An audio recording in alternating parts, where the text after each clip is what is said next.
beginning was the Word, a light shining in the dark. 신약 성경 말씀 요한복음 말씀에 관한 해설 영상 파트 4를 시작합니다. 파트 4는 요한복음 18장부터 20장까지이며 주제는 십자가의 사랑과 부활의 승리입니다. 주된 내용은 예수님의 체포, 재판, 십자가 죽음, 부활 사건입니다. 요한복음 18장의 말씀과 그 안에 담긴 의미를 함께 살펴보겠습니다. 이 장은 예수님께서 체포되시고 신문을 받으신 사건들을 중심으로 기록되어 있습니다. 이는 예수님의 순종과 희생, 그리고 하나님의 구원 계획이 절정으로 드러나는 장면입니다. 첫 번째, 기드론 동산에서의 체포 사건입니다. 예수님께서는 제자들과 함께 기드론 동산에서 기도하셨습니다. 가룟 유다가 대제사장과 군대를 이끌고 예수님을 체포하러 왔습니다. 하지만 예수님은 도망치거나 숨지 않으셨습니다. 오히려 자신을 자발적으로 드러내시며 제자들을 보호하셨습니다. 베드로는 예수님을 지키기 위해 검을 들어 대제사장의 종 말고의 귀를 뱉습니다. 그러나 예수님은 베드로를 멈추시며 하나님의 뜻에 순종해야 함을 강조하셨습니다. 이를 통해 예수님은 폭력이 아닌 희생과 순종으로 하나님의 구원 계획을 이루는 길을 보여주셨습니다. 두 번째, 안나스와 가야바 앞에서의 신문 장면입니다. 예수님은 체포된 후 안나스와 가야바 앞에 끌려가 신문을 받으셨습니다. 안나스는 불법적인 방법으로 예수님을 죄인으로 몰아갔지만 예수님은 침묵과 진리로 응답하셨습니다. 한편 베드로는 예수님을 따라가다가 두려움에 사로잡혀 3번이나 예수님을 부인하게 되었습니다. 닭 울음소리를 듣고 자신의 연약함을 깨달은 베드로는 깊은 후회를 느꼈습니다. 이를 통해 우리는 인간의 한계와 은혜의 필요성을 배우게 됩니다. 세 번째, 빌라도 앞에서의 재판입니다. 유대 지도자들은 예수님을 빌라도에게 넘겨 사형을 요구했습니다. 빌라도는 예수님이 무죄임을 알았지만 정치적 압력과 자신의 이해관계로 인해 결국 예수님을 십자가형에 넘겼습니다. 빌라도는 유대인의 군중에게 유월절 전례에 따라 유대인의 왕을 석방하겠느냐고 물었으나 군중은 예수님 대신 강도 바라바를 석방해달라고 요구하였습니다. 이 사건은 군중의 잘못된 선택이 어떤 파괴적인 결과를 가져오는지 보여줍니다. 이 모든 사건들 속에서 우리는 몇 가지 중요한 메시지를 발견할 수 있습니다. 첫째, 순종과 희생의 본보기입니다. 예수님은 체포와 고난 속에서도 하나님의 뜻을 이루기 위해 끝까지 순종하셨습니다. 둘째, 인간의 연약함과 은혜입니다. 베드로의 실패는 우리의 연약함을 상기시키지만 동시에 하나님의 은혜가 없이는 믿음에서 승리할 수 없음을 깨닫게 합니다. 셋째, 진리와 정의입니다. 예수님은 진리의 증거자로 이 땅에 오셨으며 그 진리는 세상의 권력으로부터 독립되어 있습니다. 넷째, 믿음의 선택입니다. 바라바를 선택한 군중은 잘못된 선택이 얼마나 심각한 결과를 초래하는지 보여줍니다. 마지막으로 요한복음 18장은 예수님의 순종과 사랑, 그리고 하나님의 주권과 계획이 조화를 이루는 모습을 생생하게 보여주고 있습니다. 우리는 이 말씀을 통해 하나님의 구원 계획을 믿고 진리와 순종의 삶을 살아가는 것이 얼마나 중요한지 배울 수 있었습니다. 이상으로 요한복음 18장 영상 설명을 마칩니다. 요한복음 19장의 중요한 사건들을 함께 살펴보겠습니다. 요한복음 19장은 예수님의 고난과 십자가의 죽음을 통해 하나님의 구원 계획이 완성되는 과정을 기록하고 있습니다. 그 속에서 우리는 예수님의 사랑, 순종, 그리고 하나님의 놀라운 은혜를 발견할 수 있습니다. 첫째, 빌라도의 재판과 예수님의 채찍질입니다. 빌라도는 예수님을 석방하려는 또 다른 시도로 군중을 달래기 위해 예수님을 채찍질하도록 명령하였습니다. 예수님은 가시관을 쓰시고 자색 옷을 입으신 채 조롱과 고난을 겪으셨습니다. 빌라도는 계속해서 예수님에게 죄가 없음을 강조하며 군중의 마음을 돌리고자 했지만 유대 지도자들은 집요하게 예수님의 십자가형을 요구했습니다. 결국 빌라도는 정치적 압력에 굴복하여 예수님을 넘겼습니다. 이 과정에서 예수님은 침묵과 순종으로 하나님의 뜻을 따르셨고 불의한 권력은 진리 앞에서 무너질 수밖에 없었습니다.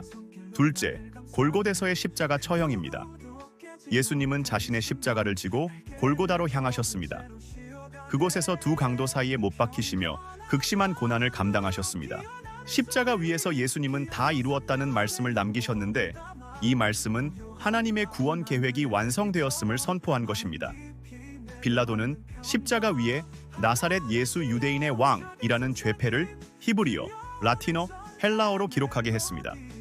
이는 예수님의 죽음이 특정 민족만이 아닌 전 인류를 위한 보편적 구원임을 상징하였습니다. 사랑과 희생으로 이루어진 보편적인 구원의 메시지였으며 우리를 위한 완전한 승리를 상징했습니다. 셋째, 십자가 이후와 예수님의 매장입니다. 유대인들은 안식일 규정에 따라 예수님의 시신을 십자가에서 내릴 것을 요청하였고 예수님의 다리가 꺾이지 않고 창에 찔려 물과 피가 흘렀습니다. 이는 성경의 예언을 성취한 사건이었습니다. 아리마대 요셉과 니고데모는 담대히 나서서 예수님의 시신을 유대인의 장례 관습에 따라 새 무덤에 안치하였습니다. 그들의 믿음의 행동은 고난 속에서도 빛난 귀한 증거였습니다. 요한복음 19장이 전하는 주요 메시지는 다음과 같습니다. 예수님은 끝까지 하나님의 뜻에 순종하시며 사랑과 희생으로 인류를 구원하셨습니다. 세상의 힘과 권력은 정의를 왜곡했지만 예수님은 그 모든 것을 초월한 진리와 사랑으로 참된 승리를 이루셨습니다. 또한 다 이루었다는 말씀을 통해 모든 구속 사역이 완성되었음을 선언하셨습니다. 이는 우리의 믿음의 기초가 되며 인류 구원의 영원한 소망을 보여줍니다.